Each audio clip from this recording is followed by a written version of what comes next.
Është zhvilluar këtë të shtunë në stadiumin Liri Ballabani të qytetit të Burrelit ndeshja më emocionuese e ekipit të futbollit Burreli, e luajtur deri më tani, e konsideruar derbi qarkudibër kundër ekipit të Korabit. Ashtu siç ishte parashikuar, ndeshja solli emocion për arsye të rivalitetit historik mes dy skuadrave, ndërkohë kanë qenë dibranët ata të cilët kanë kaluar të parat në avantazh me anë të Lahos në minutën e 23. Djemtë e besuar të teknikut Samuel Nikaj nuk arritën të gjejnë në rrjetën e portës mike për 49 minutat e pjesës së parë dhe pse patën disa raste për të shënuar.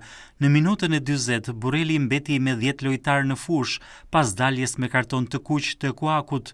Pjesa e parë u mbyll Burreli 0 e Korabi 1.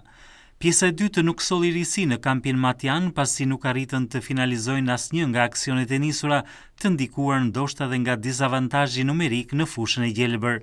5 zëvendësimet e trajnerit Samuel Nikaj nuk e dhan asnjë efekt pasi miqt arritën të shënojnë edhe 2 herë të tjera në portën vendase.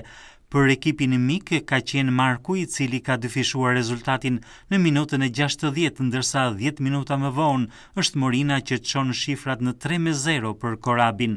I gjithë takimi u mbyll Burreli 0 e Korabi 3, ndërsa ndeshjet e tjera të luajtura sot përfunduan Iliria Besa 2-0, Skënderbeu Kuksi 3-0 dhe Lushnja Kastrioti 3-2.